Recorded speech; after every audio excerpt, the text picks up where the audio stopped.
Dans quelques jours, Johanna doit accoucher de son premier enfant, une fille qu'elle a décidé d'avoir toute seule. L'une de ses craintes, c'est qu'elle ressemble à l'homme qui lui a fait cet enfant et qui l'a abandonné. Et s'il te demande de reconnaître l'enfant? Bon, alors là, il peut aller se brosser. Rejetée par le père du bébé, Johanna a trouvé refuge dans le minuscule appartement de sa maman Moni, où vivent également ses deux sœurs Karine et Christelle, une famille soudée, prête à accueillir un cinquième membre dans ce petit 2 pièces déjà étroit. Je suis plus heureuse de savoir ma fille à côté de moi que dans un foyer. Johanna n'a pas de logement, pas de travail, et son futur bébé viendra au monde sans papa. Une situation très difficile à vivre pour la jeune femme. Si je peux même pas assumer ça, comment je vais assumer quand elle sera là? Karine, l'une de ses petites sœurs, a donc pris la décision de l'épauler à tous les instants de la grossesse et de tenir un peu le rôle du papa. Même si on n'est pas un père, j'ai envie qu'elle sache que nous, on est là pour elle. Jusqu'au jour de l'accouchement, elle ne quittera plus Johanna, mettant un point d'honneur à ne jamais lui montrer ses angoisses. C'est loin de son regard qu'elle s'autorisera à craquer. J'ai pas craqué devant elle, hein. J'ai pas craqué devant elle. Mais une fois auprès d'elle, elle se fera un devoir d'être un roc. C'est la meilleure. Si, j'arrive très bien. Johanna va en avoir besoin, l'accouchement va s'avérer être plus compliqué que prévu. Je suis enceinte, le papa ne reconnaîtra pas mon bébé, alors je vais l'avoir toute seule. Le problème en ce moment, c'est que j'ai perdu mon appartement et que je suis chez ma famille. On est un petit peu à l'étroit, mais on va se débrouiller. Et ce qui me fait surtout très peur, ça va être l'accouchement, parce que je me pose beaucoup de questions et je ne sais pas du tout à quoi m'attendre. Quand Johanna m'a dit qu'elle voulait accoucher seule, au départ, je voulais pas la laisser faire ça. Je voulais être là avec elle pour la soutenir et prendre le rôle du père. Mais c'est vrai que plus l'accouchement arrive, et plus je stresse. Élever un enfant toute seule, c'est dur, et d'une, et de deux, elle n'est pas assez mature, Johanna. Je suis le papa de Johanna, moi. Je ne suis pas le papa de son enfant. Donc il va falloir qu'elle l'assume en tant que mère célibataire, en attendant de trouver un papa qui lui convienne.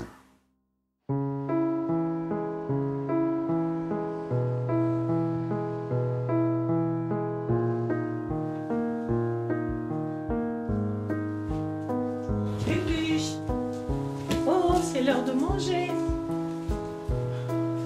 Jo. Bébé. Les réveils sont durs en ce moment pour Johanna. Cela fait 6 mois qu'elle est revenue vivre chez sa maman, Moni. Elle est enceinte de bientôt 9 mois et il est temps que l'accouchement arrive. Oh la grosse. Elles sont 4 à vivre dans ce petit 2 pièces. Johanna, sa maman, mais aussi ses 2 sœurs, dont Karine, celle qui la soutient le plus en attendant la naissance de sa future fille. Comment va le bébé aujourd'hui? Elle n'a pas trop bougé. Non, elle fait mal. À 23 ans, Johanna s'apprête à devenir une maman célibataire. Elle a rompu tout contact avec le papa de son bébé qui semble s'être totalement désintéressé d'elle.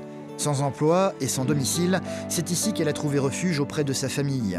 Sa maman l'a accueillie à bras ouverts, mais de voir sa petite fille naître sans père, c'est une chose qui la perturbe énormément. T'as pas le choix, je sais, mais à un moment donné, déjà quand tu vas aux séances d'accouchement... Oui, bah c'est bon, j'ai compris. Ben oui, mais bon. Parler de l'homme qui l'a rejetée alors qu'elle était enceinte, c'est un sujet qu'il ne vaut mieux pas aborder avec Johanna. À chaque fois, cela la met dans tous ses états. Mais t'as pas à craquer, c'est bon. Déjà que tu craques tous les jours, c'est bon, ma puce. Putain, c'est pas vrai. Oh, c'est bon. Allez. C'est quoi, on fera là? Si, t'as pas de chance, Johanna. Après la séparation, Johanna a insisté pour garder son bébé. Pour sa maman, ça n'était pas forcément la meilleure décision à prendre. Tu vas pas craquer maintenant, elle ressent tout. C'est bon, il y a d'autres sujets dans la vie, là. Bah oui, mais bon, ça fait partie aussi, hein. C'est pas là maintenant quand Ouais, elle bah part. c'est bon. Bon. Je me suis séparée du papa parce que ça allait plus, on ne parlait plus, il n'y avait plus aucun dialogue. C'était même en colocation, on a plus de contact avec la personne avec qui on vit que ce que j'avais comme relation avec lui. Et si on te demande, il est où le papa? Oui, bah c'est bon, je fais Elle a peut-être pas de père, mais elle a une mère, un père et elle a des sœurs, c'est bon. Ça fera largement l'affaire. Si j'en parle jamais, c'est qu'il y a une raison, j'ai peut-être pas envie. C'est bon, je m'en fous.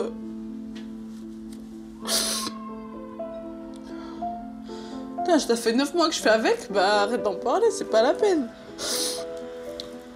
Il est où, il est où? On s'en fout d'où il a qu'à rester où il est très bien.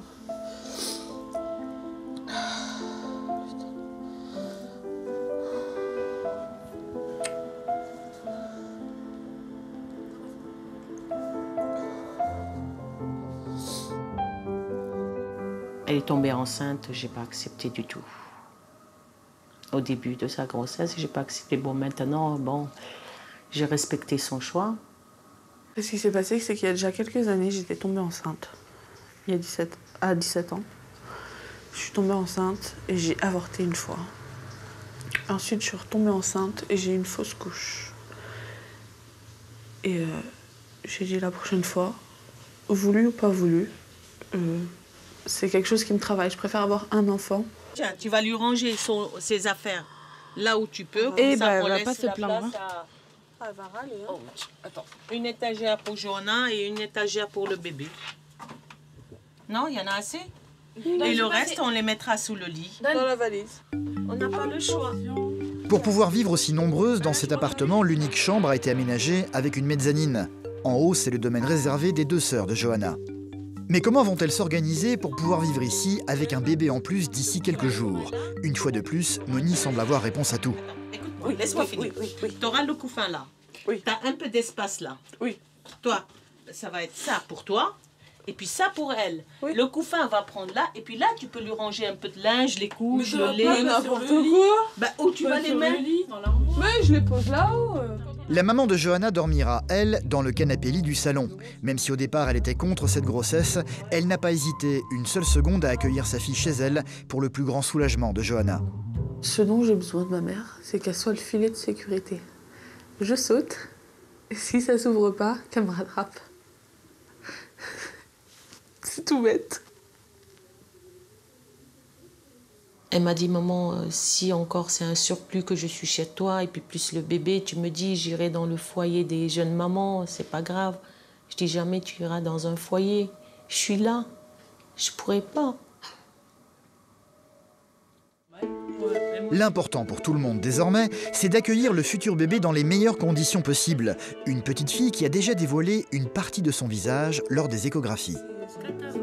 Regarde, c'est ses trous de nez vus d'en bas. On appelle ça les narines.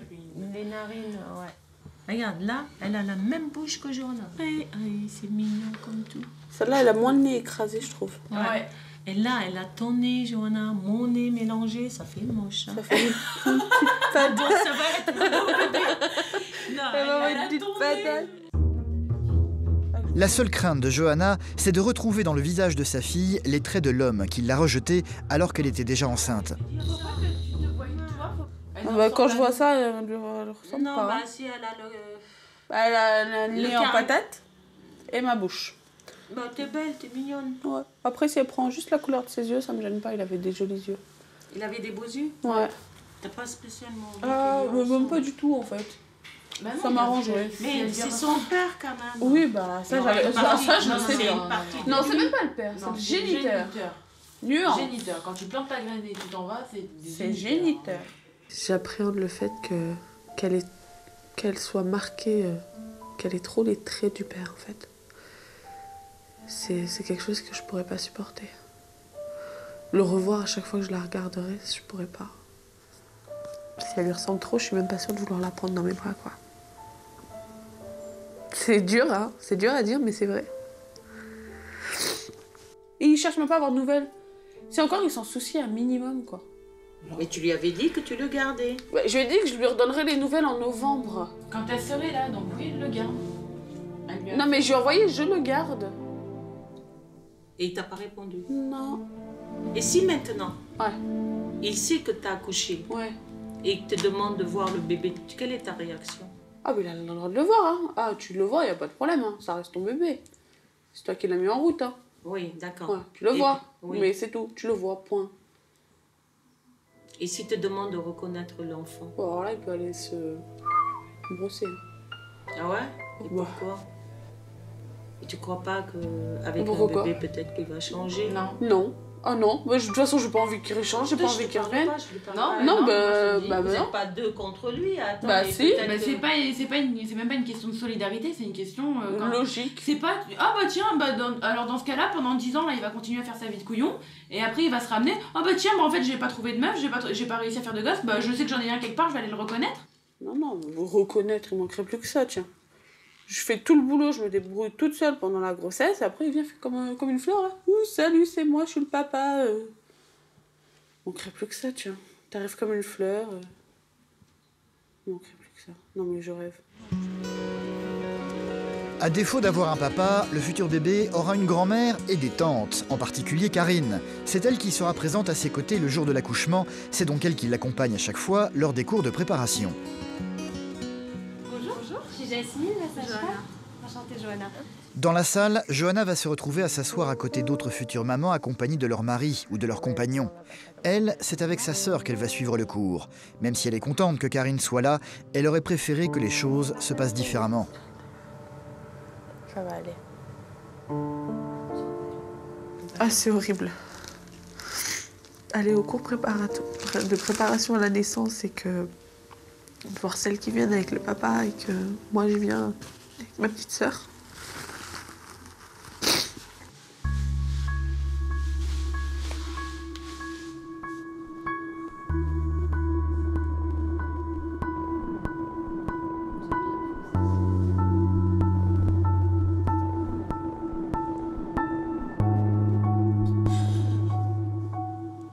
J'ai envie qu'elle sache que nous, on est là pour elle. Même si on n'est pas un père, nous, on est là. Si je peux même pas assumer ça, comment je vais assumer quand elle sera mal? Mais tu parles d'assumer, t'assumes très bien. J'ai peur de ne pas pouvoir lui donner tout ce qu'elle a besoin. Il faudra que je l'aime pour deux, il faudra que je m'en occupe pour deux, il faudra que... Enfin, je sais que j'aurai plus une minute à moi.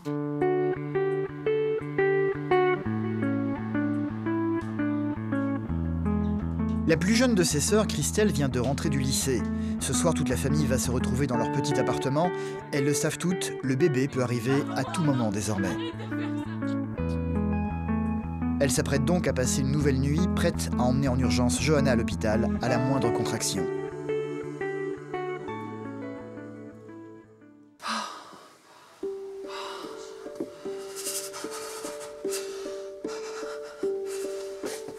Trois jours se sont écoulés. C'est en pleine nuit, à 2 h du matin, que les contractions tant attendues vont enfin se déclencher. Pendant que Johanna est en pleine souffrance sur le lit, le reste de la famille est en train de se préparer en urgence pour l'emmener à l'hôpital. Parle-lui au bébé. Pour lui dire quoi? Sors de là, tu me saoutes, j'ai mal? Là, pour l'instant, ça va. Je crie pas. J'ai pas mal. Ça contractionne oui, pas. Oui, mais calme-toi, comme ça va la calmer un peu le temps que tu arrives. Comment tu veux que je sais calme, plus déjà comment ça se passe. Fais-lui un bisou. Fais pas de bisous, foutez-moi la paix.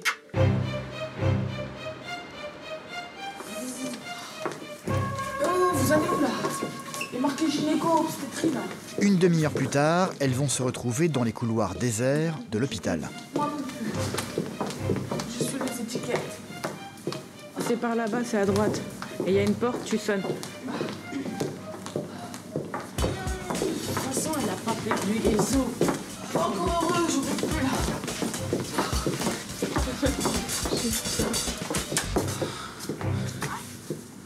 Elle a dit allô, je crois. La salle de naissance? Oui, bonjour, c'est pour une urgence. C'est pour une urgence, elle accouche là. Elle accouche. Aïe! Johanna n'a pas encore perdu les os et son col n'est pas encore assez ouvert. Elle ne peut donc pas recevoir de péridurale. C'est avec beaucoup de difficultés qu'elle va devoir faire face aux douleurs des contractions. Sa petite sœur, Karine, ne la quittant pas une seule seconde. Oh mais quelle horreur quoi! Bloque pas ta respiration.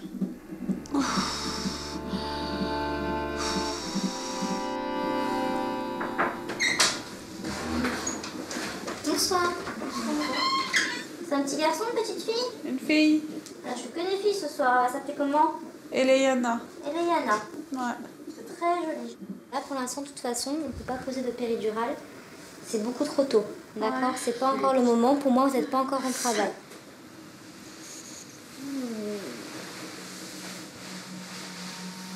Oh putain.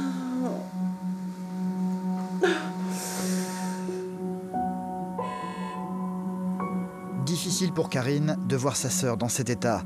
Elle va donc s'octroyer des petites pauses dans le couloir pour ne pas avoir à craquer devant elle. Des pauses où une multitude d'angoisses vont venir l'assaillir. Et si l'accouchement se passait mal? Et que se passera-t-il après, quand le bébé sera là? Comment vont-elles faire pour s'en sortir dans leur appartement minuscule? Et j'ai peur qu'elle ne le supporte pas mentalement, moralement. À cause de la situation qu'il y a à la maison. Et les problèmes qu'il y a eu avec les logements, mais...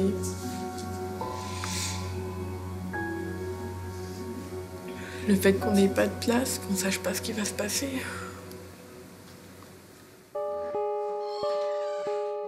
Karine va très vite se reprendre avant d'aller retrouver sa sœur. Pas question que celle-ci la voie dans cet état. Pour accélérer le travail, la sage-femme va pousser Johanna à marcher pour que son col puisse s'ouvrir davantage. C'est par où qu'on sort de là? Attends. En sortant de la chambre, elles vont tomber sur Moni, leur maman, et Christelle, leur petite sœur, qui sont venues les rejoindre. Faut que je marche pour qu'elle descende. T'as mal, là. Et je compte pas rester comme ça pendant 14 heures. Je suis fatiguée, je suis épuisée, j'en peux plus. Là, ce qu'elle a peur, c'est de pas arriver à pousser normalement, quoi. Comment tu veux pousser? Je vais pousser, je vais tellement être fatiguée, elle va rester bloquée. C'est dangereux. Pour après la finir au forceps. Je suis épuisée, j'en peux plus. Je suis en train de m'endormir sur une chaise, quoi.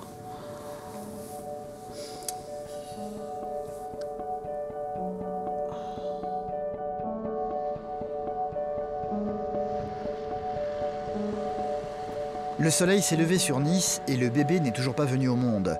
Johanna a enfin reçu sa péridurale. La sage-femme va tenter une première poussée pour voir comment les choses se présentent. Allez, tu vas la sortir. Allez. J'arrive pas! Si c'est encore trop tôt, il n'y a pas de souci, le bébé il va très bien. On le laisse descendre, d'accord? Je te disais que j'étais fatiguée, j'arriverai pas. Non, mais pars pas dans cette optique-là. Je pense que si j'arrive pas à la sortir, ça sera de ma faute si elle est bloquée et que... Ce sera de ma faute s'il faut faire une opération et que... Ce sera de ma faute si j'y arrive pas. Pourquoi tout le monde y arrive et moi j'y arrive pas? Allez, je te laisse te reposer, je t'attends un peu devant. Johanna semble complètement perdue et découragée. Une chose qui va beaucoup perturber sa sœur Karine, qui, une fois de plus, va quitter la chambre pour ne pas lui montrer ses angoisses.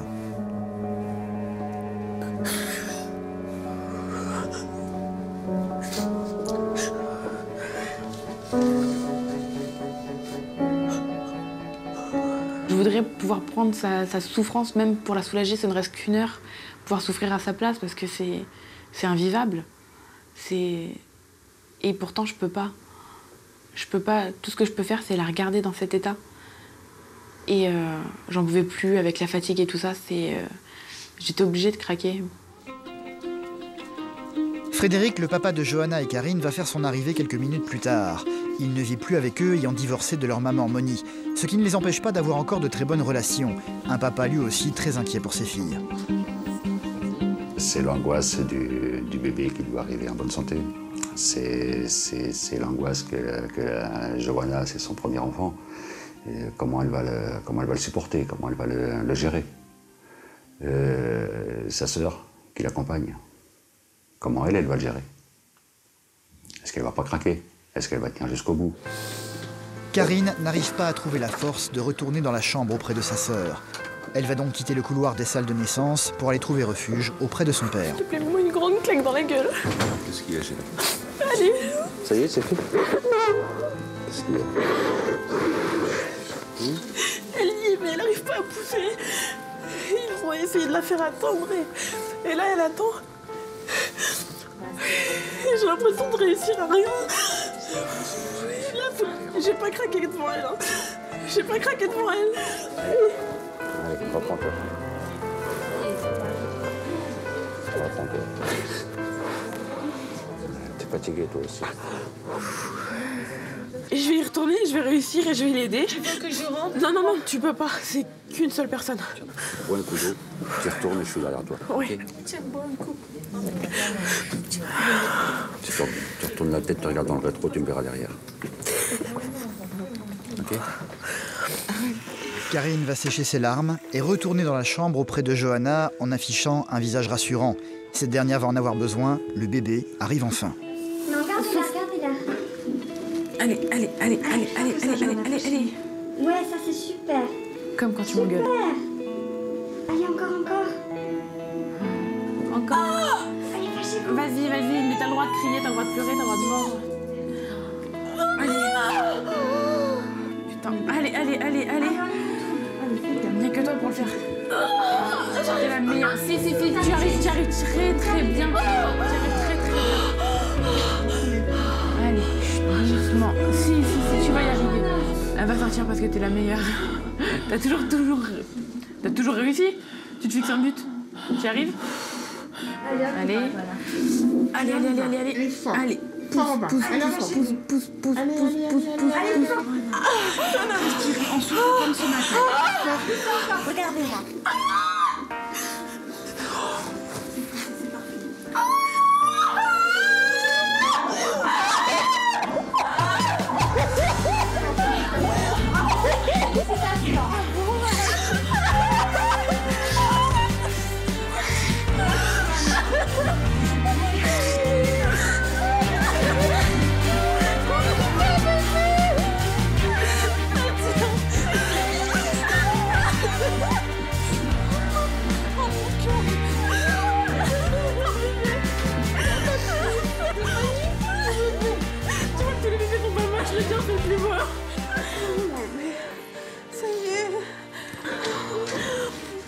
C'est vrai qu'elle est poilue.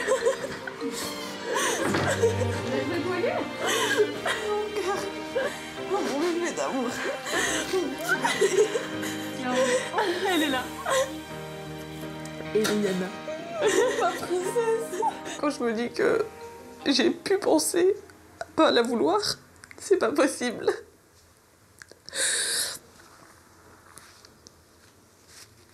C'est tout de suite, j'ai voulu la prendre. Tout de suite, je voulais l'avoir contre moi. Tout de suite, elle a été magnifique. Et quand je me dis que j'ai pu imaginer seulement le fait de me dire non, je veux pas la toucher. Quand on met notre bébé au monde, c'est pas possible de se dire qu'on n'en veut pas. On le veut tout de suite, et qu'on nous le prenne plus. Oh mon cœur. Oh, tu m'as mis la misère, hein.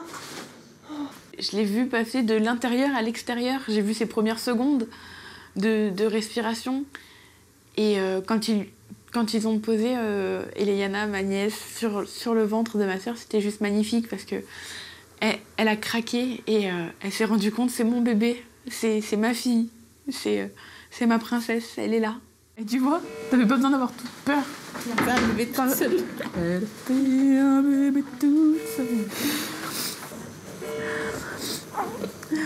Tu crois que là je peux sortir en courant et dire ça y est, c'est fait? Ouais. J'y vais? Allez, j'y vais. Va leur dire. J'arrive, hein. Ouais. Elle est là. Elle est là, elle est en bonne santé, elle est magnifique, elle est super belle et tes grand-mères, c'est vrai? Ouais. Et elle a été super forte, elle l'a sortie super vite, elle a souffert, mais elle est là. Comme une merde, elle est là. Elle a réussi.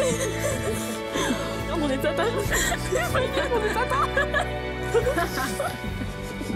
C'est magique, quoi. Eh ouais, c'était magique il y a 23 ans et ça recommence.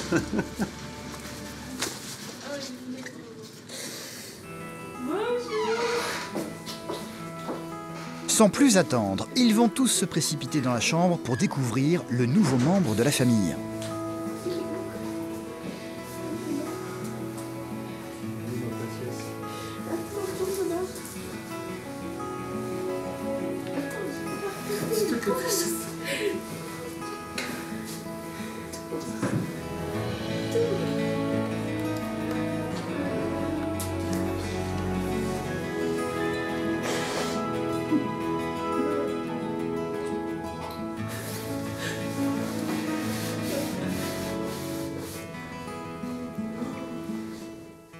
magnifique. Ça y est, elle est là, tout est OK. Elle a tous ses doigts, tous ses orteils. Elle est belle comme un soleil. C'est l'aboutissement de tellement de choses. Oh là là, le nez de la famille. Tu vas avoir une petite patate au milieu du visage. Elle ressemble à ma fille. Elle m'en a fait baver, hein.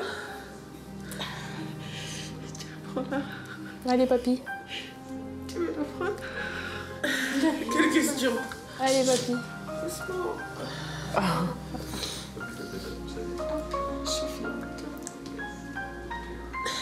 Je suis trop fière de mes 3 enfants. T'as réussi. C'est la fin de la journée, les parents de Johanna vont retourner chez eux. Seule Karine va rester auprès d'elle, comme toujours. Entre sœurs, elles vont aborder un dernier problème, comment annoncer la naissance de la petite Eleyana à son papa. Johanna a prévu de le faire par SMS sans grand enthousiasme. Tu vas lui dire quoi dans le message? Ah bah, je vais lui dire que ça y est, il a une petite fille, qu'elle est née, je vais lui dire son prénom, combien elle pèse, et puis voilà. C'est tout. Je vais dire ça y est. C'est tout, hein, parce que je lui dise de plus. Il s'en est pas plus soucié. Hein. Déjà qu'il connaisse son prénom et qu'elle est née aujourd'hui, il aura son anniversaire et son prénom, c'est déjà pas mal. C'est pas lui la personne à qui je pense en premier quand je la vois. C'est pas à lui que j'ai envie de donner des nouvelles tout de suite. Il a pas été là du début à la fin, il a rien foutu, il s'en soucie même pas, elle vient de naître, c'est pas à moi de lui courir après pour lui dire. Il attendra que j'ai un peu de temps et que j'ai que ça à faire de le prévenir. Il reste le géniteur, c'est tout. C'est un garçon avec qui j'ai passé un petit bout de la vie et j'en garde un morceau à vie. Johanna finira par envoyer ce message le lendemain, un message qui restera sans réponse, le père d'Eleyana n'ayant pas pris la peine de l'appeler ou de lui demander des nouvelles. Plusieurs jours se sont écoulés, le temps est venu pour Johanna et Eleyana de revenir à la maison dans le petit 2 pièces de Moni. Et après, tu vas manger, tu vas aller au lit. Tu vas laisser maman dormir. Hein? Tout doucement, Johanna a appris à s'occuper de sa fille. Ouh, on est bien dans l'eau. C'est un lit, salle de bain. C'est un multifonction, le lit. La petite Eleyana a désormais une maman, 2 tatas et une grand-mère pour s'occuper d'elle. Une grand-mère particulièrement vigilante qui surveille le moindre geste de sa fille. Attends, qu'elle s'étouffe pas là, retourne-la. Mais... Oh, mais t'es pénible. C'est pas possible. Elle a bouché son nez. Mais elle tourne son visage toute seule. Pendant une semaine, là, je l'ai tuée. D'accord, vas-y. Je m'en suis occupée quand même, elle n'est pas morte. Elle va très bien. Attends, je vais la retourner. File de là, tiens, range-moi ça. Oh purée, non, je n'arrange pas, moi j'attends là. Voilà, elle s'est retournée, c'est bon. Voilà. Elle s'est retournée, c'est bon. Plie ça, tiens. Pourquoi tu rigoles comme ça? Elle rigole pas, elle pleure. Mais elle est contente. Non mais je te trouve, tu t'en sors bien, c'est tout. Je suis fière de ta maman. Ouais. Regarde, elle te regarde, mais c'est quoi cette folle? Mais non, attends, je suis contente. Ma fille est devenue une maman, une femme responsable. Il faut que je me mette ça dans la tête et tout ce que je lui souhaite, de trouver un bon père pour son bébé. Johanna n'a pas de travail, elle n'a pas de logement et doit désormais vivre avec sa fille chez sa maman dans un appartement trop petit où vivent également ses sœurs. Mais qu'importe, Eleyana est là et en bonne santé. Il n'y a que ça qui compte. L'avenir, Johanna l'envisage avec beaucoup plus de sérénité qu'auparavant. Là, ce que j'espère, c'est pouvoir m'en occuper convenablement, réussir à trouver un appartement correct, réussir à, dès que possible, nous remettre à travailler et lui donner tout ce qu'elle a besoin. C'est tout. Tout ce que je veux, en fait, c'est en rapport avec elle.